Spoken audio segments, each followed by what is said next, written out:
إن الحمد لله نحمده ونستعينه ونستغفره ونعوذ بالله من شرور أنفسنا ومن سيئات أعمالنا. من يهده الله فلا مضل له ومن يضلل فلا هادي له. وأشهد أن لا إله إلا الله وحده لا شريك له وأشهد أن محمدا عبده ورسوله. أما بعد، يا أيها الذين آمنوا اتقوا الله حق تقاته ولا تموتن إلا وأنتم مسلمون. يا أيها الناس اتقوا ربكم الذي خلقكم من نفس واحدة وخلق منها زوجها وبث منهما رجالا كثيرا ونساء، واتقوا الله الذي تساءلون به والأرحام إن الله كان عليكم رقيبا. يا أيها الذين آمنوا اتقوا الله وقولوا قولا سديدا يصلح لكم أعمالكم ويغفر لكم ذنوبكم، ومن يطع الله ورسوله فقد فاز فوزا عظيما. فإن أصدق الحديث كتاب الله، وخير الهدي هدي محمد صلى الله عليه وسلم، شر الأمور محدثاتها وكل محدثة بدعة وكل بدعة ضلالة وكل ضلالة في النار. அன்பிற்குரிய என் அருமை சகோதரர்களே, தாய்மார்களே, சகோதரிகளே, அஸ்ஸலாமு அலைக்கும் வரஹ்மத்துல்லாஹி வபரகாத்துஹு. இன்றைய நமது இந்த மார்க்க வகுப்பின் தலைப்பாக ஒரு மூமின் திருக்குர்ஆனுடன் என்ற தலைப்பினூடாக ஒரு சில செய்திகளை உங்களுக்கு நினைவூட்ட ஆசைப்படுகின்றேன். அன்பிற்குரியவர்களே, அல்லாஹ்வின் தூதர் ஸல்லல்லாஹு அலைஹி வஸல்லம் அவர்களுக்கு சூரத்துல் அன்ஆம் அத்தியாயத்தினுடைய 65வது வசனம் அருளப்பெற்ற போது, குல் ஹுவல் காதிரு அலா அன் யப்அஸ அலைக்கும் அஸாபம் மின் ஃபௌகிக்கும், நீங்கள் கூறுங்கள், உங்களுக்கு மேலிருந்து தண்டனையை உங்கள் மீது அனுப்புவதற்கு அவன் பேராற்றல் மிக்கவனாக இருக்கிறான். இதை நபி ஸல்லல்லாஹு அலைஹி வஸல்லம் அவர்கள் ஓதியவுடன் அஊது பிவஜ்ஹிக் என்று அல்லாஹ்விடம் பிரார்த்தனை செய்தார்கள். உனது திருமுகத்தை கொண்டு நான் பாதுகாப்பு தேடுகின்றேன். அதேபோன்று அதே வசனத்தில் அவ் மின் தஹ்தி அர்ஜுலிக்கும், உங்களுக்கு கீழிருந்து தண்டனையை அனுப்புவதற்கு அவன் பேராற்றல் மிக்கவனாக இருக்கிறான் என்று ஓதிய போது, அல்லாஹ்வின் தூதர் அஊது பிவஜ்ஹிக், உனது திருமுகத்தை கொண்டு பாதுகாப்பு தேடுகிறேன் என்று பாதுகாப்பு தேடினார்கள். அன்பிற்குரியவர்களே, இந்த செய்தியில் அல்லாஹ்வின் தூதர் ஸல்லல்லாஹு அலைஹி வஸல்லம் அவர்கள் திருக்குர்ஆனுடைய வசனங்களை ஓதும்போது எவ்வாறு பிரார்த்தனை செய்தார்கள், பிரார்த்தித்தார்கள் என்பதற்கு இந்த செய்தியும் நமக்கு சான்றாக இருக்கிறது. எனவே திருக்குர்ஆனோடு ஒரு மூமின் எவ்வாறு ஒரு உயிரோட்டமான தொடர்பை ஏற்படுத்தி கொள்ள வேண்டும், அல்லாஹ்வின் தூதர் ஸல்லல்லாஹு அலைஹி வஸல்லம் அவர்கள் சூரத்துன் நஸ்ர் அத்தியாயம் இறங்கிய போது ஃபஸப்பிஹ் பிஹம்தி ரப்பிக வஸ்தக்ஃபிர்ஹு இன்னஹு கான தவ்வாபா என்ற அந்த கட்டளை வந்தபோது, உமது ரப்பை நீங்கள் போற்றி துதித்து அவனிடம் மன்னிப்பு தேடுங்கள்.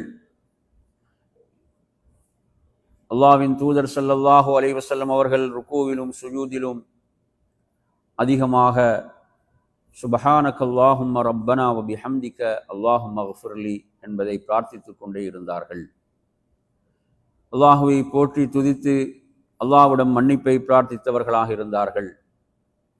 எனவே அன்பிற்குரிய அருமையான சகோதரர்களே, உண்மையில் திருக்குர்ஆனோடு நமது தொடர்பு எவ்வாறு இருக்கிறது?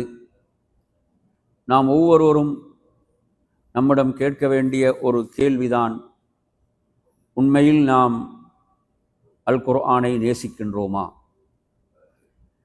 நமது உள்ளத்தில் அல் குர்ஆனின் மீது நேசம் இருக்கிறதா? எந்தளவு நாம் அல் குர்ஆனை நேசம் கொண்டிருக்கிறோம்? இந்த கேள்வியை ஒவ்வொருவரும் தங்களிடம் கொஞ்சம் கேட்டு பாருங்கள். ஒரு மூமின் இதற்கு கூறக்கூடிய பதில், நிச்சயமாக நான் அல் குர்ஆனை நேசிக்கிறேன். இதுதான் பதிலாக இருக்க முடியும். அப்படியென்றால் என் அருமை சகோதரர்களே, அந்த நேசத்தின் வெளிப்பாடு என்ன? உண்மையில் அல் குர்ஆனை நாம் நேசிக்கிறோம் என்றால் அந்த நேசத்தின் வெளிப்பாடுகள் நம்மில் வெளிப்பட்டு கொண்டிருக்கிறதா? உண்மையில் அல் குர்ஆனை திறக்கும் போது அறிஞர்கள் சொல்வார்கள், முதலில் உங்களுடைய உள்ளம் குர்ஆனுக்காக திறக்க வேண்டும். உங்களுடைய உள்ளம் குர்ஆனுக்காக திறக்க வேண்டும். அல்லாஹ் கேட்கிறான், அஃபலா யததப்பரூனல் குர்ஆன் அம் அலா குலூபின் அக்ஃபாலுஹா. இந்த இடத்துல நீங்கள் நன்றாக கவனிக்க வேண்டும். அல் குர்ஆனுடைய விஷயத்திலே மிக குறைவான 2 விடயங்கள் தான் ததப்புர் வ அமல் என்பது. அதிகமாக குர்ஆனை ஓதுபவர்கள் இருக்கிறார்கள். அல்ஹம்துலில்லாஹ், ஓதுவதும் நன்மைக்குரிய விடயம். ஓதுவது, அதை கேட்பது போன்ற விடயங்கள் பெரும்பாலும் அதிகமானவர்களிடம் காணப்படுகின்றன. ஆனால் குர்ஆனை அல்லாஹ் இந்த வசனத்திலே சொல்லக்கூடிய விடயம், அல் குர்ஆனை அவர்கள் சிந்திக்க மாட்டார்களா என்று அல்லாஹ் கேட்கிறான். எனவே இங்கு ததப்புர் என்பதுதான் இந்த வசனத்திலே எதிர்பார்க்கப்படுகிறது. அவர்கள் அல் குர்ஆனை சிந்திக்க மாட்டார்களா, ஆராய மாட்டார்களா? அவர்களுடைய உள்ளங்களுக்கு என்ன பூட்டு போடப்பட்டிருக்கிறதா? இன்றைய அருமையான சகோதரர்களே, கொஞ்சம் நம்மை நாம் விசாரித்துக் கொள்வோம். குர்ஆனுடைய ஒரு வசனத்தை நாம் எடுத்து அதனுடைய பொருளை நன்றாக விளங்கி அதை வாசித்து அதை உள்வாங்கி இவ்வாறு செயல்படக்கூடியவர்கள் நம்மில் எத்தனை பேர் இருக்கிறோம்? இங்கு அல்லாஹ் சொல்வதென்ன?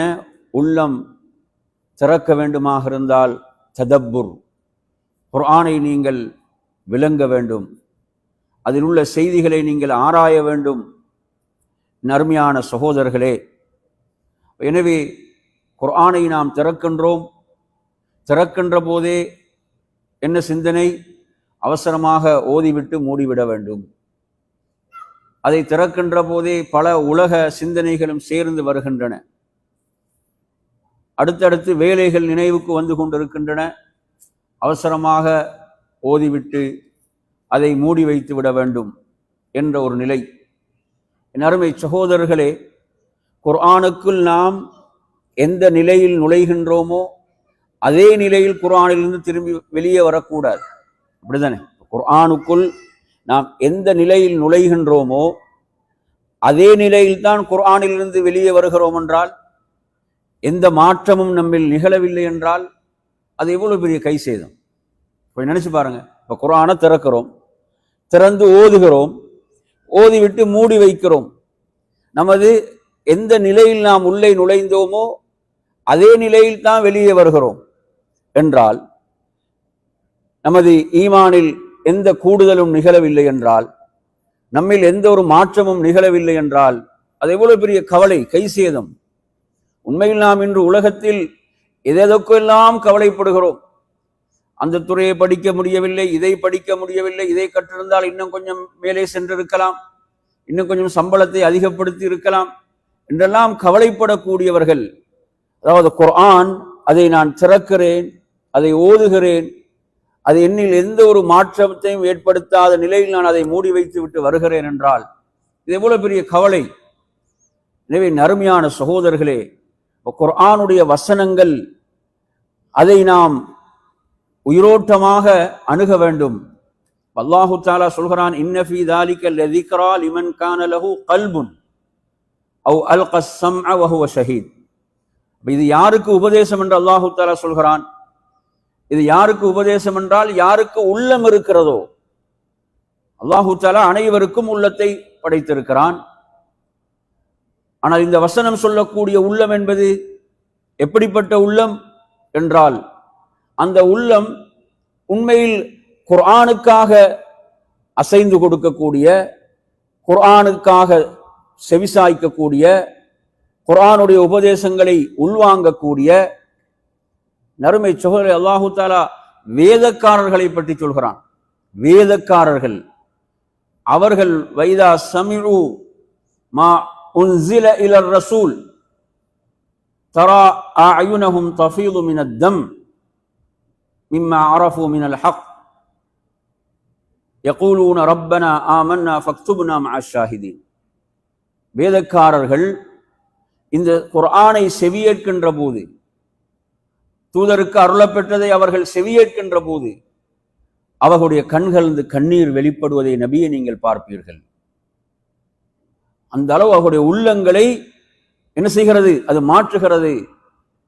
அவர்கள் அறிந்து கொள்கிறார்கள், இது சத்தியம், இது உண்மை என்று அறிந்தவர்களாக அவர்கள் கண்ணீர் வடிக்கிறார்கள். எமது ரப்பிடமிருந்து வந்ததை நாம் ஈமான் கொண்டோம், சாட்சி சொல்பவர்களோடு எம்மையும் நீ பதிவு செய்து விடுவாயாக என்றும் பிரார்த்திக்கிறார்கள்.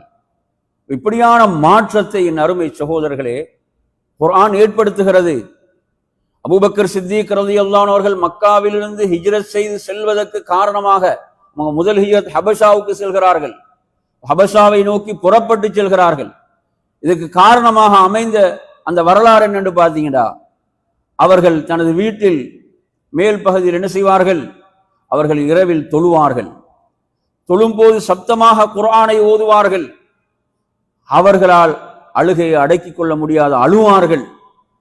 இந்த நேரத்தில் அக்கம் பக்கத்தில் உள்ள இஸ்லாத்தை ஏற்றுக்கொள்ளாத காஃபிர்கள், அவர்களுடைய பெண்கள், பிள்ளைகள் எல்லாம் ஆச்சரியமாக இதை செவியேற்பார்கள்.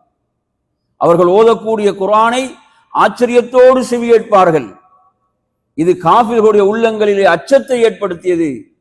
இவர்களை இது மாற்றிவிடுமோ என்றுதான் அவர்கள் அபூபக்கர் சித்திக் அவர்களுக்கு இவ்வாறு செய்யக்கூடாது என்று தடை போடுகிறார்கள்.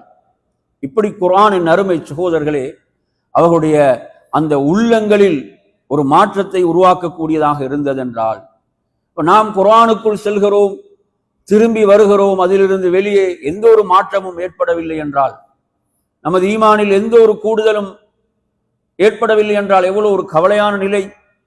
எனவே அல்லாஹ் சொல்கிறான், எவர்களுக்கு உள்ளம் இருக்கிறதோ அவர்களுக்கு இது நல்லுபதேசம். எனவே நமது உள்ளத்தை நாம் இந்த குர்ஆனோடு உயிரோட்டமாக வைத்துக் கொள்ள வேண்டும்.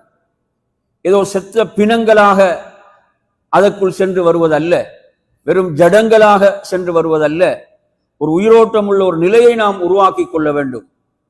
என் அருமையான சகோதரர்களே, இதற்காக நாம் என்ன திட்டங்களை நம்மிடம் வைத்திருக்கிறோம்? நாம் உலகத்தில் எவ்வளவு திட்டங்களை வகுக்கிறோம், திட்டங்களை போடுகிறோம், எவ்வளவு பிளான்கள் பண்ணுகிறோம். இப்ப குர்ஆனோடு உண்மையில் நாம் ஒரு நல்ல ஒரு தொடர்பை ஏற்படுத்திக் கொள்வதற்கு என்னிடம் உள்ள திட்டம் என்ன? இந்த கேள்விக்கு என்ன பதில் உங்களிடம் இருக்கிறது? நான் இவ்வளவு காலமாக எனக்கு இத்தனை வயதாகிவிட்டது, உண்மையில் குர்ஆனோடு எனது தொடர்பு எப்படிப்பட்டது? கொஞ்சம் இந்த கேள்விக்கு என்ன விடை நம்மிடம் இருக்கிறது? என்ன பதில் இருக்கிறது? வெறுமனே நான் அதை பொருள் விளங்காமல் ஓதிவிட்டு மூடி வைப்பதுதான் இவ்வளவு காலம் செய்து வருகிறேனா? கொஞ்சம் நினைச்சு இந்த கேள்வியை கொஞ்சம் கேளுங்களேன். அல்லாஹுடைய வேதம் நமது உள்ளங்களுக்கே அதுதான் என்ன, அதுதான் வாழ்வு. அல்லாஹ் குர்ஆன்ல எப்படி சொல்கிறான் என்று சொன்னால், அதாவது யா அய்யுஹல்லதீன ஆமனு இஸ்தஜீபு லில்லாஹி வலிர் ரசூலி இதா தஆக்கும் லிமா யுஹீக்கும். எப்படி அல்லாஹ் சொல்கிறான்?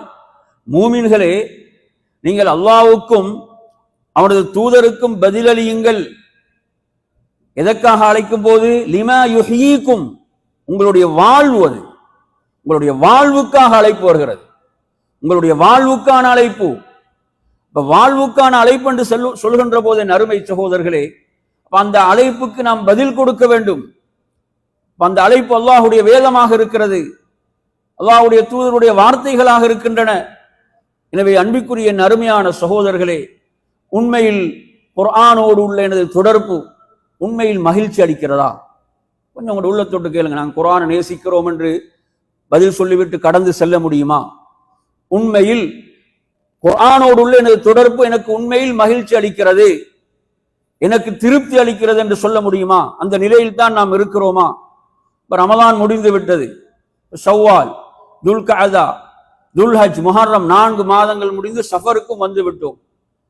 இந்த 4 மாதங்கள்ல ரமலான்ல குர்ஆனோடு உள்ள தொடர்பு, அதை கடந்து இந்த 4 மாதத்தில் எப்படியான ஒரு தொடர்பு குர்ஆனோடு இருந்தது என்றதை கொஞ்சம் உங்களிடம் கேட்டு பாருங்களேன்.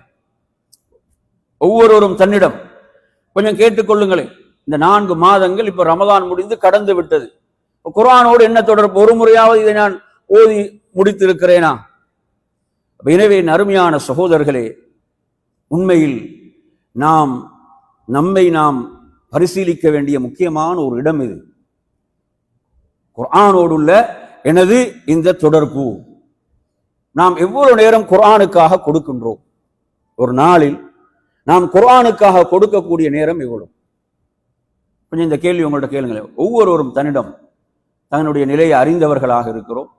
குர்ஆனுக்கு நான் கொடுக்கக்கூடிய நேரம் எவ்வளவு? அருமையான சகோதரர்களை, அல்லாஹு தஆலா சொல்லும் போது சொல்கிறான், இன்னஹு லகிதாபுன் அஸீஸ். அல்லாஹ் இதை சொல்லும் போது அஸீஸ் என்று சொல்கிறான். குர்ஆன் என்பது கண்ணியமானது. குர்ஆன் கண்ணியமிக்கது. என் அருமை சகோதரர்களே, இன்று நிறைய பேர் எப்படி ஆலோசனை சொல்றாங்கன்னா, தொழுகைக்கு வரும்போது என்ன செய்யுங்க, கொஞ்சம் ஓதிக்கோங்க, அதுக்கு 10 நிமிஷம், அடுத்த தொழுகையில் 10 நிமிஷம். இப்படி, அதாவது குர்ஆனுக்கு இப்படி ஒரு நேரத்தை தான் என்ன செய்ய முடியுது, ஒதுக்குவதற்கு ஆலோசனை கொடுக்கப்படுது. அப்ப குர்ஆனுக்கு ஒருவர் ஒரு நீண்ட நேரத்தை அதற்காக கொடுக்க தயாரில்லை போன்ற ஒரு ஆலோசனை தான் வழங்கப்படுது.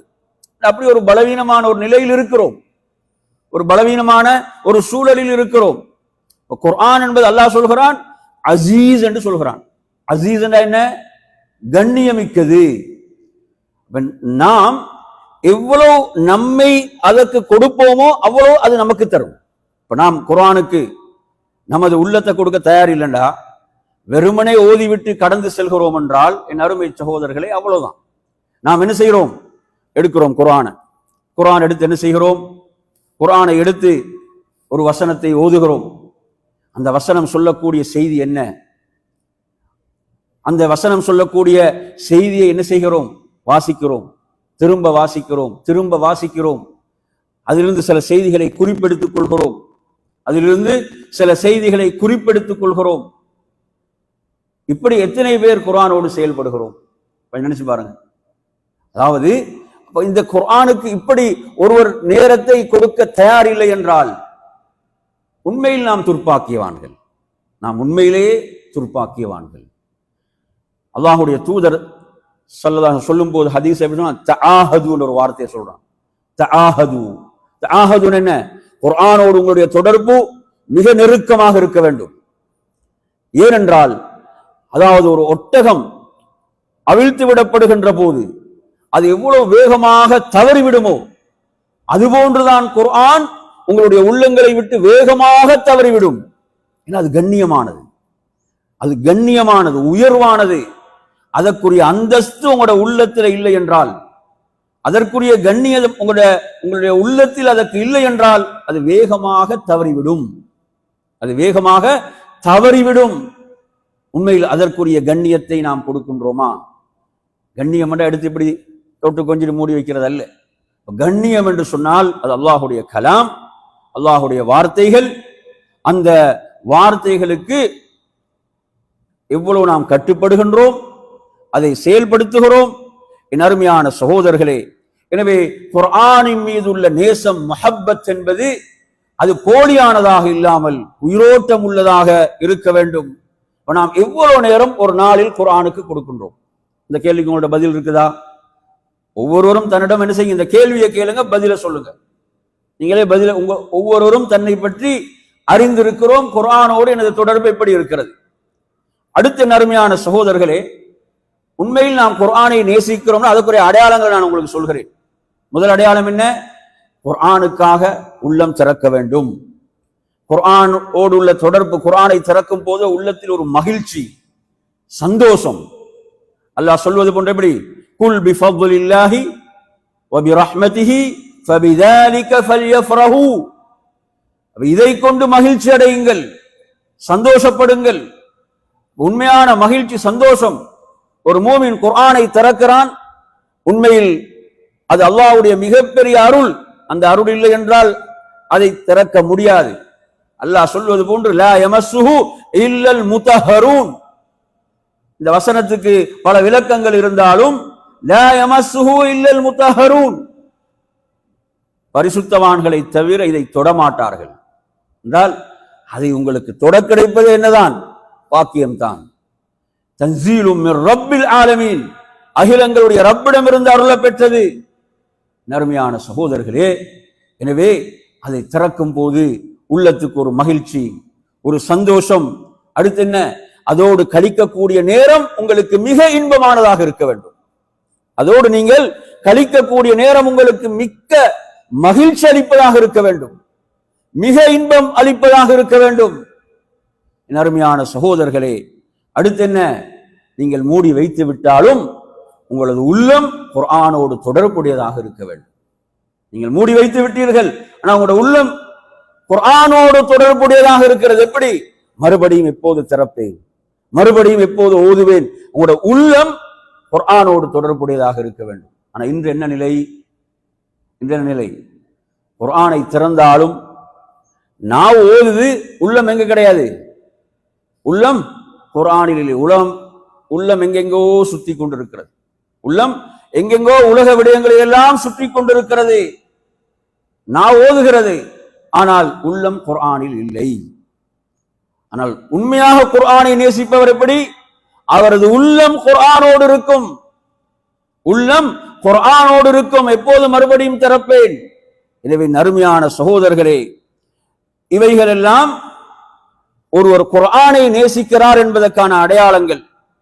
அடுத்து உங்களுக்கு சொல்ல விரும்புகின்ற விடயம், என் அருமை சகோதரர்களே, அல் குர்ஆனை நாம் ஓதுகின்ற போது நல்லா கவனிங்க. நான் சொல்லக்கூடிய இந்த விடயங்களை, குர்ஆனுடைய அந்த ஓதலை, நாம் குர்ஆனை ஓதுகிறோம் என்று சொன்னால் இதில் சில முக்கியமான நீயத்துகள் நம்மிடம், அதை திறக்கும் போது என்ன சிந்தனையோடு நாம் அதை திறக்கிறோம், அதை நாம் திறக்கும் போது என்ன சிந்தனையோடு திறக்கிறோம், சொல்லுங்க பாம், என்ன சிந்தனையோடு திறக்கிறோம். ஓதி முடிக்க வேண்டும், அதனுடைய இறுதி தான் பெரும்பாலும் பலருடைய இலக்காக இருக்கிறது. அதனுடைய இறுதி ஓதி முடித்து விட வேண்டும் என்ற இலக்கு, அதுவும் நன்மைக்குரிய விடயம் தான். ஆனால் நன்றாக கவனியுங்கள், அறிஞர்கள் எப்படியெல்லாம் செய்திகளை அடையாளப்படுத்துறாங்க என்று. என் அருமையான சகோதரர்களே, குர்ஆனை நீங்கள் திறக்கின்றீர்கள், திறக்கும் போது உங்களுடைய எண்ணம், இதில் உள்ள இல்ம் எனக்கு கிடைக்க வேண்டும், இது மிக பெரும் பொக்கிஷம். அதனுடைய இல்ம் என்பது அதை நாங்கள் வரையறுக்கவே முடியாது. அந்த இல்ம் கடலை போன்ற ஒரு இல்ம், அது சுப்ஹானல்லாஹ். அந்த இல்ம நீங்க எவ்வளவு குர்ஆனுக்கு உங்களை கொடுப்பீர்களோ அவ்வளவுக்கு அவ்வளவு குர்ஆன் உங்களுக்கு இல்மை தரும். நீங்க எந்த அளவு தக்வாவிலும் ஈமானிலும் நீங்கள் அப்படியே உங்களுடைய தக்வா ஈமான் அதிகரித்துக் கொண்டு செல்லும் போதெல்லாம் குர்ஆன்ல இருந்து உங்களுக்கு கிடைக்கக்கூடிய விளக்கம் அதிகமாக இருக்கும். அந்த ஒரு நேரத்தில் கிடைத்த விளக்கம் மறுநேரம் உங்களுக்கு கிடைக்காது. அதனால சொல்ல, அதை குறிப்பெடுத்துக் கொள்ளுங்கள், எழுதி கொள்ளுங்கள். சுப்ஹானல்லாஹ். அப்படி உங்களுக்கு அதிலிருந்து விளக்கங்கள் பொக்கிஷங்களாக கிடைக்கும். அருமையான சகோதரர்களே, இமாம் ஷேகுல் இஸ்லாம் இப்னு தைமியா ரஹிமஹுல்லாஹ் அவர்கள் சொல்கிறார்கள், மன் ததப்பரல் குர்ஆன தாலிபன் மின்ஹுல் ஹுதா தபையன லஹு தரீகுல் ஹக் என்று சொல்கிறார்கள். நீங்க குர்ஆனை திறக்கிறீங்க, குர்ஆனை திறக்கும் போது உங்களுடைய எண்ணம் எப்படி, இதிலிருந்து எனக்கு அந்த நேர்வழி, சத்தியம், அந்த இல்ம் எனக்கு கிடைக்க வேண்டும் என்ற அந்த உன்னதமான நோக்கத்தில் நீங்கள் அதை திறக்கின்ற போது அவருக்கு சத்தியத்துடைய வழி தெளிவாகும் என்று சொல்கிறார்கள். அந்த குர்ஆன் அந்த வழி அவருக்கு தெளிவுபடுத்தும் என்று ஷேகுல் இஸ்லாம் இப்னு தைமியா ரஹிமஹுல்லாஹ் அவர்கள் சொல்கிறார்கள். என் அருமையான சகோதரர்களே, எனவே நீங்கள் குர்ஆனை திறக்கும் போது முதல் விடயம் என்ன சொன்னேன், என்ன, அதிலிருந்துள்ள அந்த இல்ம் எனக்கு கிடைக்க வேண்டும், அதில் இருக்கக்கூடிய அந்த மாபெரும் பொக்கிஷமான அந்த இல்ம் எனக்கு கிடைக்க வேண்டும் என்ற அந்த எண்ணத்தோடு நீங்கள் குர்ஆனை திறந்து ஓத ஆரம்பியுங்கள். இரண்டாவது நறுமையான சகோதரர்களே, இதில் இன்னொரு கருத்தையும் சொல்லி இமாம் குர்துபி ரஹிமஹுல்லாஹ்வுடைய அழகான ஒரு கருத்து இருக்கிறது. அவர்கள் சொல்கிறார்கள், எவர் ஒருவர் இந்த அல்லாஹ்வுடைய வேதத்தோடு அதன் மீது நேசம் கொண்டு ஒரு உண்மையான தொடர்பை ஏற்படுத்திக் கொள்கிறாரோ, அவர் அந்த குர்ஆனின் மூலம் எதை விரும்புவாரோ அதை அல்லாஹ் அவருக்கு அருள் பாலிப்பான். அவரது உள்ளத்தில் அல்லாஹ் ஒரு பிரகாசத்தை ஏற்படுத்துவான். ஒரு சகோதரர் என்னிடம் ஒரு விஷயத்தை சொன்னார். உண்மையில் அது என்னை சிந்திக்க வைத்தது. அவர் என்ன சொன்னார் என்றால், குர்ஆனை நான் எப்போது திறக்கும் போதும் நான் இந்த துஆவை ஓதிக்கொள்வேன் என்று சொல்கிறார். அந்த துஆ என்ன என்று பார்த்தீங்கன்னா, அல்லாஹும்ம ஜஅல் ஃபீ கல்பி நூரா. அதான் இந்த துஆ, அல்லாஹும்ம ஜஅலில் குர்ஆன ரபீஅ கல்பி வ நூர சத்ரி வ ஜிலாஅ ஹுஸ்னி வ திஹாப ஹம்மி வ கம்மி என்ற துஆ. இந்த துஆவுடைய முன்பகுதிக்கு நீங்க போனீங்கன்னு சொன்னா, அதாவது ஒருவர் கஷ்டம், துன்பம், சோதனை என்று வரும்போது ஓதக்கூடிய துஆ. நபி அவர்கள் ஒரு கஷ்டத்தின் போது, நெருக்கடியின் போது, துன்பத்தின் போது ஓதுவதற்கு அல்லாஹ்வுடைய தூதர் கற்றுத்தந்த துஆ. அல்லாஹும்ம இன்னி அப்துக வப்னு அப்திக வப்னு அமதிக நாசியதி பியதிக மாதின் ஃபிய ஹுக்முக அத்லுன் ஃபிய கதாஉக அஸ்அலுக பிகுல்லி இஸ்மின் ஹுவ லக சம்மைத பிஹி நஃப்ஸக் அவ் அன்ஸல்தஹு ஃபீ கிதாபிக் அவ் அல்லம்தஹு அஹதன் மின் ஹல்கிக் அவ் இஸ்தஅஸர்த பிஹி ஃபீ இல்மில் கைபி இந்தக். இவ்வளவு விஷயங்களும் பார்த்தீங்கன்னா, அதாவது மிக முக்கியமான விஷயங்கள் அதில் சொல்லப்படுது. அல்லாஹ்விடத்தில் எப்படி கேட்கிறாரு? அல்லாஹ்வுடைய தூதர் சொல்லிட்டாங்க, யா அல்லாஹ், நீ உனக்கு வைத்துக்கொண்ட ஒவ்வொரு பேரை கொண்டும் கேட்கிறேன். நீ உனக்கு வைத்துக்கொண்ட ஒவ்வொரு பேரை கொண்டும் கேட்கிறேன். அல்லது உனது வேதத்தில் நீ அருளினாய் அந்த பேரை கொண்டு கேட்கிறேன். அல்லது நீ உனது படைப்பினங்களில் யாருக்காவது கற்றுக் கொடுத்திருப்பாய் அதை கொண்டு கேட்கிறேன். அல்லது உனது மறைவான ஞானத்தில் நீ உன்னிடம் வைத்துக் கொண்டாய் அந்த பேரை கொண்டு கேட்கிறேன். இவ்வளவு சொல்லிட்டு எது கேட்கப்படுது? அன்தஜஅலல் குர்ஆன ரபீஅ கல்பி, குர்ஆனை எனது உள்ளத்தின் வசந்தமாக ஆக்குவாயாக. சுப்ஹானல்லாஹ். எது கேட்கப்படுதுன்னு பாருங்க. வனூர சதுரி, எனது நெஞ்சின் பிரகாசமாக குர்ஆனை ஆக்குவாயாக. எனது கவலைகளை போக்கக்கூடியதாக ஆக்குவாயாக. சுப்ஹானல்லாஹ். குர்ஆன் இவ்வளவு மகத்தானது, இவ்வளவு பெரிய ஒரு வலிமை அதற்கு இருக்கிறது, இவ்வளவு பெரிய ஒரு சக்தி அதற்கு இருக்கிறது. அவர் சொல்கிறார், நான் ஒவ்வொரு தடவை குர்ஆனை ஓதும் போதும் இந்த துஆவை ஓதிக்கொள்வேன். இந்த துஆவை குர்ஆனை ஓத ஆரம்பிக்கும் போது ஓத வேண்டும் அல்லாஹ்வுடைய தூதர் சொல்லி தரல. ஆனா அவருடைய ஆசை என்ன? குர்ஆன் எனது உள்ளத்தின் வசந்தமாக மாற வேண்டும், குர்ஆன் எனது உள்ளத்தின் பிரகாசமாக மாற வேண்டும், எனது கவலைகளை எல்லாம் குர்ஆன் போக்க வேண்டும். உண்மையில் இப்படி நாங்க குர்ஆனை அணுகி இருக்கிறோமா? இப்ப நினைச்சு பாருங்களேன். எனது கவலைகளை எல்லாம் குர்ஆன் போக்க வேண்டும் என்று நாம் குர்ஆனை அணுகி இருக்கிறோமா? எனது உள்ளத்தை குர்ஆன் பிரகாசமாக்க வேண்டும் என்று குர்ஆனை நாம் திறந்திருக்கிறோமா? அருமையான சகோதரர்களே, எனவே அந்த அடிப்படையில, அதாவது குர்ஆனை நீங்கள் திறக்கும் போது இரண்டாவது விஷயமாக நான் உங்களுக்கு சொல்கிறேன்.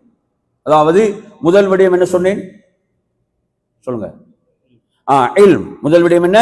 அதில் உள்ள இல்ம், யா அல்லாஹ் அந்த இல்ம் எனக்கு கிடைக்க வேண்டும் என்ற அந்த நியத்தோடு, அந்த பிரார்த்தனையோடு அதை நாம் ஓத ஆரம்பிப்பது. இரண்டாவது நறுமையான சகோதரர்களே, அதாவது பிகஸ்தில் அமலி பிஹி, குர்ஆனை நாம் திறந்து ஓதுகிறோம். யா அல்லாஹ், இது சொல்லக்கூடிய ஒவ்வொன்றையும் நான் எனது வாழ்விலை செயல்படுத்த வேண்டும். இந்த குர்ஆனுடைய ஒவ்வொரு கட்டளையும் நான் எனது வாழ்விலை செயல்படுத்த வேண்டும் என்ற அந்த உன்னதமான நியத்தோடு அதை ஓதுங்கள். இது எதை ஏவுகிறது? அதை நான் செயல்படுத்த வேண்டும். இது என்னை எதை விட்டு தடுக்கின்றது? அதிலிருந்து நான் விலகிக் கொள்ள வேண்டும். இப்படி என் அருமையான சகோதரர்களே, நாம் இந்த குர்ஆனை திறந்து ஓதும் போது இந்த உன்னதமான நியத் நமக்குள் இருக்க வேண்டும். உண்மையில் நியத்துகள் தூய்மையாகும் போது அல்லாஹ் நிச்சயமாக அந்த வழிகளை எளிதாக்குவான். நன்றாக புரிந்து கொள்ளுங்கள். அதாவது நியத் என்பதும் நாம் கற்றுக்கொள்ள வேண்டிய ஒன்று. இது நாம் இதிலே கவனிக்க வேண்டிய இரண்டாவது விடயம் என் அருமையான சகோதரர்களே. மூன்றாவது விடயம், குர்ஆனை நாம் திறந்து ஓதுகின்ற போது, அதாவது இது அல்லாஹுடைய கலாம், அல்லாஹுடைய வார்த்தைகள். எனவே இந்த வார்த்தைகளை நான் ஓதும் போது அல்லாஹ் அதை செவியேற்பதை விரும்புகிறான். நபி ஸல்லல்லாஹு அலைஹி வஸல்லம் சொல்கிறார்கள், உங்களுடைய குரலை குர்ஆனை கொண்டு அழகுபடுத்துங்கள். ஓதுறீங்களா, எவ்வளவு அழகா ஓத முடியுமோ அவ்வளவு அழகா ஓதுங்க. நாம் அதை சப்தமாக ஓதுகின்ற போதுதான் என்ன செய்ய முடியும், அதை முறையாக அதனுடைய சட்டதிட்டங்களை பேணி ஓத முடியும். எனவே நாம் ஒரு மஸ்ஜிதிலே தொழுகையாளிகளுக்கு இடையூறாக இருந்தால் மாத்திரம் நாம் நமக்கு கேட்கக்கூடிய அளவிலே ஓதிக்கொள்வது. அப்படி இல்லாத சந்தர்ப்பங்கள் எல்லாம் அல்லாஹு தஆலா எதை விரும்புகிறான், அடியான் குர்ஆன் ஓதுகின்ற போது அதை செவியேற்பதை அல்லாஹ் விரும்புகிறான். எனவே அந்த அடிப்படையிலே அல்லாஹ்வுடைய தூதர் ஸல்லல்லாஹு அலைஹி வஸல்லம் அவர்கள் நமக்கு சொல்லித் தந்த செய்திகள் இருக்கின்றன, எத்தனையோ செய்திகள் இருக்கின்றன. எனவே நாம் அந்த ரப்போடு உரையாடுகின்ற அந்த ரப்புடைய வார்த்தைகள், அதில் நாம் மிகப்பெரிய ஒரு இன்பத்தை காண வேண்டும். அதில் உள்ள செய்திகள் நமக்குள் ஒரு பெரிய மாற்றத்தை உருவாக்க வேண்டும் என்ற அந்த தூய எண்ணத்தோடு நாம் ஓத வேண்டும். அடுத்து நான்காவது, அருமையான சகோதரர்களே, குர்ஆனை ஓதுகின்ற போது அதற்கு என்னென்ன வெகுமதிகள் வாக்களிக்கப்பட்டிருக்கின்றன அந்த அனைத்தும் எனக்கு கிடைக்க வேண்டும். அல்லாஹ்வுடைய தூதர் எதையெல்லாம் அதற்குரிய சிறப்புகளாக சொன்னார்களோ அந்த எல்லா சிறப்புகளும் எனக்கு கிடைக்க வேண்டும். நாம் முகஸ்துதிக்காக ஓதவில்லை, நாம் யாரும் எம்மை பாராட்ட வேண்டும் என்பதற்காக ஓதவில்லை, மாறாக இறைவனுடைய திருப்பொருத்தம் எனக்கு கிடைக்க வேண்டும். இத்தனை ஹதீஸ்கள். அல் மாஹிரு பில் குர்ஆன், குர்ஆனை திறம்பட ஓதக்கூடியவர்கள் சங்கையான மலக்குகளோடு நாளை மறுமையில் இருப்பாங்க. மிகப்பெரிய சிறப்பு அவர்களுக்கு இருக்கிறது. இவ்வளவு பெரிய சிறப்பு இது. சிரமப்பட்டு ஓதக்கூடியவர்களுக்கும் 2 கூலிகள் இருக்கின்றன என்று அல்லாஹ்வுடைய தூதர் சொல்கிறார்கள். எனவே நறுமையான இது போன்ற எத்தனையோ ஹதீஸ்கள் நாளை மறுமையிலே ஓதுவீராக உயர்வீராக என்று சொல்லப்படும். அவர் ஒவ்வொரு வசனமாக ஓதும் போது அவரது அந்தஸ்து உயர்ந்து கொண்டே செல்லும் என்பதை பார்க்கிறோம் ஹதீஸில். இறுதியாக அவர் நிறுத்தக்கூடிய வசனம்தான் அவரது அந்தஸ்தில் இறுதி என்று அல்லாஹ்வுடைய தூதர் குறிப்பிட்டார்கள். இது போன்ற செய்திகள். அடுத்த நறுமையான சகோதரர்களே, 5வது விஷயம், இது நிறைய பேர் கவனிக்காத ஒரு விஷயம், குர்ஆனை ஓதும் போது. அது என்ன? குர்ஆனை ஓதும் போது, யா அல்லாஹ், இதன் மூலம் எனக்கு நிவாரணம் அளிப்பாயாக, எனக்கு ஷிஃபாவை தருவாயாக. ஏனென்றால் மிகப்பெரிய பிரச்சனை என்ன? நமது உள்ளம் அழுக்கடைந்திருக்கிறது, நமது உள்ளம் அசுத்தம் அடைந்திருக்கிறது. அதனால் குர்ஆனின் மூலம் இன்பம் காண முடியாமல் இருக்கிறது இல்லையா? உண்மையில நமக்கு குர்ஆனின் மூலம் இன்பம் காண முடியாமல் இருப்பது என்ன காரணம்? குர்ஆனின் மூலம் நானும் நீங்களும் இன்பம் அடைய முடியவில்லை என்றால் அதற்கு மிகப்பெரிய காரணம் என்ன? தடையாக இருக்கக்கூடிய காரணம் பாவங்கள் இல்லையா? பாவங்கள் தான் அதை எடுத்து ஓதுவதற்கு நேரம் கொடுக்க முடியவில்லை, அதை ஓதுவது இன்பமாக இல்லை, அவசரமாக மூடி வைக்க வேண்டும். இப்படியான பிரச்சனைகள் எல்லாம் ஏன் வருகின்றன? பாவங்கள். அதனால் உள்ளம் இருளடைந்திருக்கிறது. அப்ப நாம் இந்த உள்ளத்தை பிரகாசமாக்க வேண்டும். அப்ப உள்ள நோய்கள் எல்லாம் நீங்க வேண்டும்.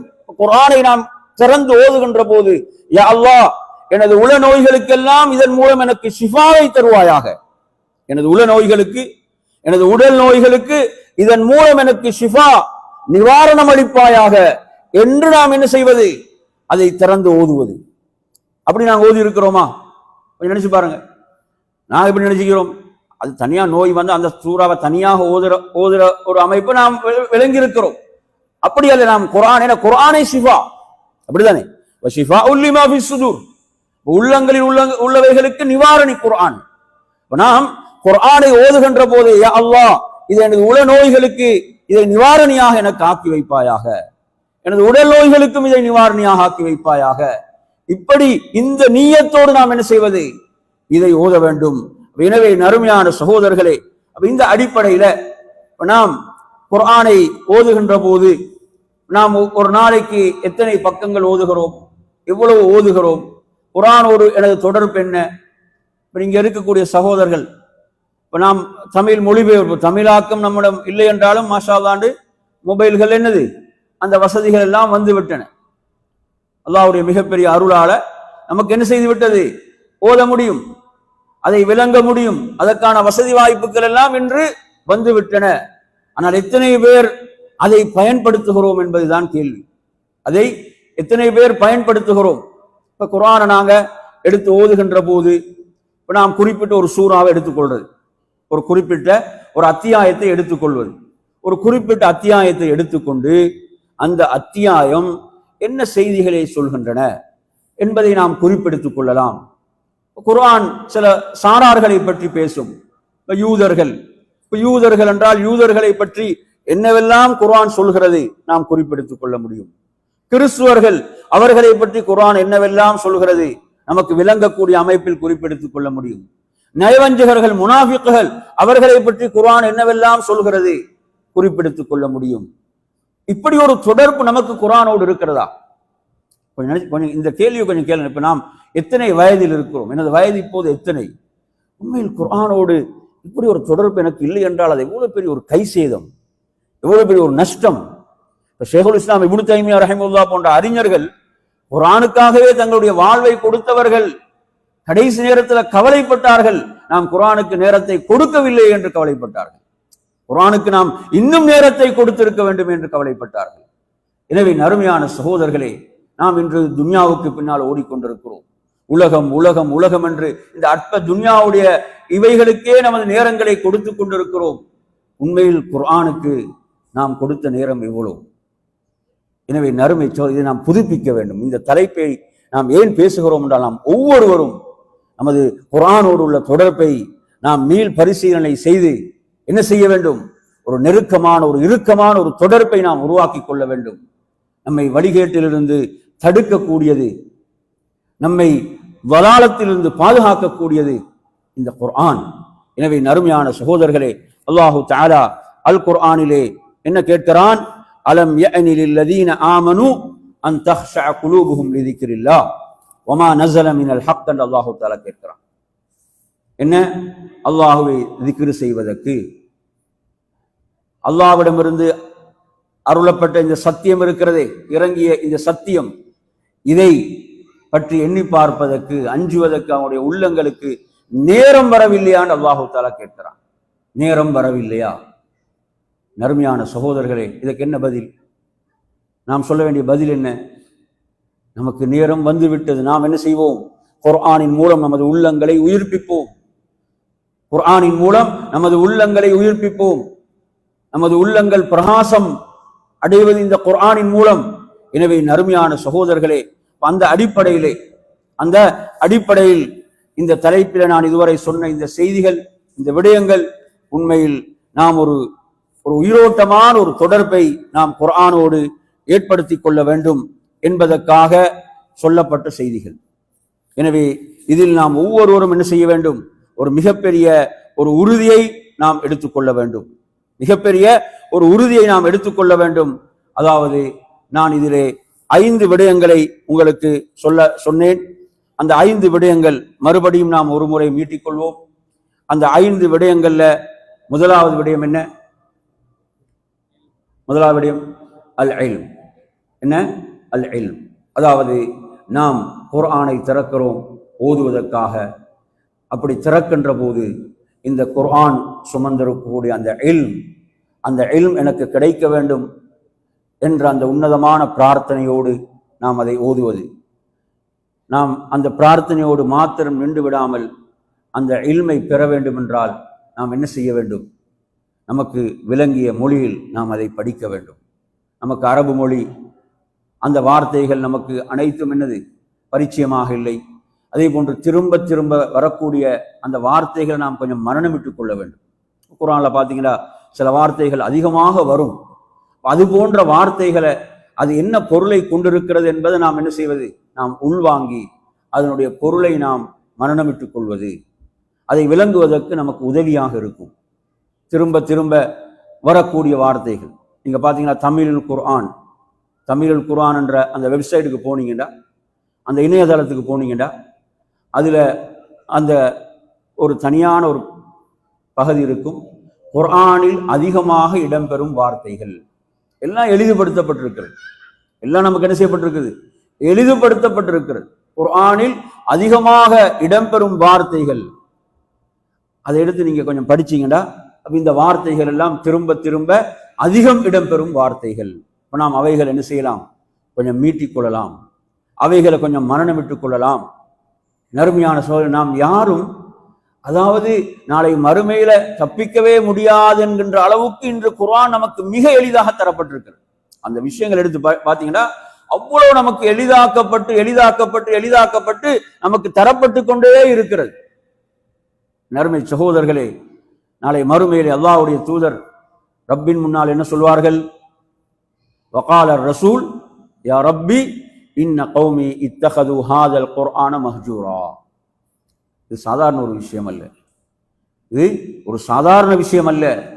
அந்த தூதர் சொல்வார், என் இறைவா, எனது சமுதாயம் இந்த குர்ஆனை எப்படி எடுத்துக்கொண்டாங்கன்னா மஹ்ஜூர். மஹ்ஜூர் என்ன? வெறுக்கப்பட்டதாக, அதோடு சரியான ஒரு தொடர்பு இல்லாமல். சுப்ஹானல்லாஹ். இந்த குற்றச்சாட்டை அல்லாஹ்வுடைய தூதர் ரப்புக்கு முன்னால் வைக்கும் போது அதில் நானும் நீங்களும் மாட்டிக்கொண்டால் என்ன நிலை? அல்லாஹ் பாதுகாக்க வேண்டும். நறுமை சகோதரர்களே, அந்த குர்ஆன் என்ன மஹ்ஜூர். குர்ஆன் எங்கே இருக்கிறது? வீட்டில். குர்ஆனுக்கும் அவருக்கும் எந்த தொடர்பும் கிடையாது. நறுமையான சகோதரர்கள், அல்லாஹ் பாதுகாக்க வேண்டும். எனவே இதில் முதல் விஷயமாக நான் உங்களுக்கு சொன்னது இல்ம். ரெண்டாவது விஷயம் என்ன சொன்னேன்? ரெண்டாவது அல் அமல். சுருக்கமாக ஞாபகம் சொன்னீங்கன்னா அல் என்ன? அல் அமல். நாம் குர்ஆனை எடுத்து ஓதுகிறோம். ஓதும் போது என்ன? இந்த குர்ஆன் உள்ள செய்திகள், இதை நான் எனது வாழ்வில் செயல்படுத்த வேண்டும் என்ற அந்த தூய்மையான எண்ணம், அந்த தூய்மையான எண்ணத்தோடு குர்ஆன் சொல்கிறதா, வலா யக்தப் பஅதுக்கும் பஅதா, ஒரு சிலர் ஒரு சிலரை பற்றி புறம் பேசாதீர்கள் என்று குர்ஆன் சொல்கிறதா? நான் செய்ய மாட்டேன்.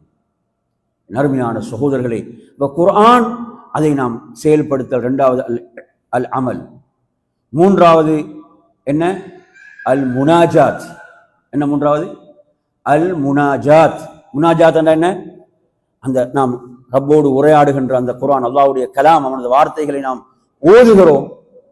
அதை நாம் அழகிய குரலில் ஓதுவது, அதில் நமக்கு இன்பம் என அல்லாஹ்வுடைய வார்த்தைகள். இது மூன்றாவது. நான்காவது அஸ் சவாப். நான்காவது என்ன? அல் இல்ம் வல் அமல் வல் முனாஜாத்.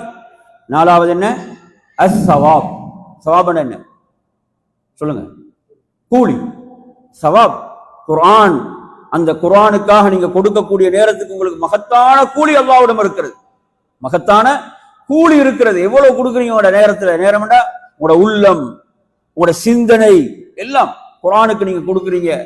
ஒரு தனி கவனம் அதில் எடுக்கின்றீர்கள். நறுமையான சகோதரர்களே, நாம் சில வசனங்களை சாதாரணமாக கடந்து செல்கிறோம். ஒரு முறை ஒருவர் தொழுகையில இமாமத் செய்யும் போது ஒரு வசனத்தை ஓதினார். நாங்க சாதாரணமாக கடந்து செல்லக்கூடிய ஒரு வசனம், ஆனால் அந்த வசனத்தில் அவர் அதை திரும்ப திரும்ப ஓதி அழ ஆரம்பிக்கிறார். அந்த வசனத்தை திரும்ப திரும்ப ஓதி அழ ஆரம்பித்தார். அப்போதுதான் பின்னால் உள்ளவர்களும் அழ ஆரம்பிக்கிறார்கள். என்ன வசனம்? யௌம யன்துருல் மர்உ மா கத்தமத் யதாஹ். யௌம யன்துருல் மர்உ மா கத்தமத் யதாஹ். நாளை மறுமையுடைய நாள் இருக்கிறது. நறுமை சகோதரர்களே, ஒவ்வொருவரும் அவர்கள் முற்படுத்தியதை காண்பார்கள். அவங்க எதை முற்படுத்தினார்களோ அதை காண்பார்கள். யாரும் மறுக்க முடியாது. உண்மையில் அவர் நன்மைகளை முற்படுத்தி இருந்தால் அது அவர் மிகப்பெரிய பாக்கியசாலி. இன் அஹ்சன்தும் அஹ்சன்தும் லிஅன்ஃபுசிக்கும்.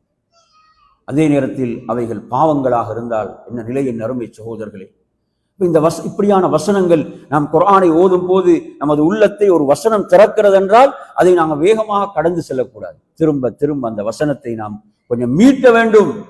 அது நமது உள்ளத்தை திறக்கிறது. நமது கண்கள் கண்ணீரை வரவழைக்கிறது என்றால் அது நமது ஈமான் அதிகரிக்கின்ற இடம். அடுத்த நறுமை. ஐந்தாவது என்ன சொன்னேன்? அஷ்ஷிஃபா. அஞ்சு வார்த்தை மட்டும் ஞாபகம் வச்சுக்கோங்க. இந்த வார்த்தை அல் இல்ம் வல் அமல். அடுத்து என்ன சொல்லுங்க? அல் முனாஜாத், அஸ் சவாப், அஷ்ஷிஃபா. ஷிஃபா என்பது என்ன? நாம் அதை ஓதும் போது இது எனக்கு நிவாரணியாக, எனது உள்ளத்தில் உள்ள நோய்களை எல்லாம் இது குணப்படுத்த வேண்டும். எனது நோய்களை எல்லாம் குணப்படுத்தக்கூடிய நிவாரணியாக இது எனக்கு மாற வேண்டும் என்ற அந்த உன்னதமான நீயத்தோடு அதை நாம் ஓதுவது. எனவே நறுமை சகோதரர்களே, எனவே குர்ஆனோடு ஒரு உயிரோட்டமான ஒரு சிறந்த தொடர்பை நாம் ஏற்படுத்திக் கொள்வோம். அதுக்காக நாங்கள் ஒரு கூடுதலாக கொஞ்சம் நாங்கள் சிந்திப்போம். இப்போ நீங்கள் எடுத்தீங்கன்னா அரபுல ஒரு புக் கிதாப் போட்டிருக்கிறான், பல வலியும்களாக போட்டிருக்கிறான். என்ன கிதாப்னு பார்த்தீங்கன்னா அல் குர்ஆன் ததப்புர் வ அமல். உண்மையில நீங்க முடிஞ்சா ஒரு ஆலிமை பிடிச்சி உட்கார்ந்து அந்த கிதாபை படிங்க. உண்மையில அவ்வளவு பிரயோசனமான ஒரு கிதாப் அல் குர்ஆன் ததப்புர் வ அமல். இந்த கிதாப் உண்மைக்கு ஆச்சரியமானது. பல அறிஞர்கள் சேர்ந்து தொகுத்த ஒரு நூல். உண்மையில பார்த்தீங்கன்னு சொன்னா அந்த வசனங்களை எப்படி விளங்குவது, அந்த வசனத்தை நாங்கள் எப்படி எமது வாழ்வில் செயல்படுத்துவது, இப்படி ஒரு அழகான தொகுப்பு. உண்மையில நாம் படிக்க வேண்டிய ஒரு நூல். உண்மை குர்ஆனோடு நமது தொடர்பை நாம் ஒரு சிறப்பான ஒரு தொடர்பாக ஆக்கிக் கொள்வதற்கு, ஒரு நல்ல ஒரு தொடர்பாக ஆக்கிக் கொள்வதற்கு நல்ல ஒரு நூல். என்ன செய்யுங்க, உலமாக்களை அணுகி அந்த நூலை படிப்பதற்கு முயற்சிங்க. நாங்கள் குர்ஆனோடு நல்ல ஒரு சிறந்த ஒரு தொடர்பை நாம் ஏற்படுத்த வேண்டும். வெறுமனே ஒரு சடங்கு ரீதியான ஒரு போலியான தொடர்பு அல்ல. அதாவது நாம் எவ்வளவு நன்மை அதற்கு கொடுக்கிறோமோ அந்த அளவுக்கு குர்ஆன் நமக்கு தரும். அவ்வளவு பெரிய பொக்கிஷம். எனவே அந்த ஒரு உறுதியான நியத்தோடு இந்த அமர்விலிருந்து நாம் விடைபெறுவோம். வஆகிரு தஅவானா அனில் ஹம்துலில்லாஹி ரப்பில் ஆலமீன். வஸ்ஸலாமு அலைக்கும் வரஹ்மத்துல்லாஹி வபரகாத்துஹு.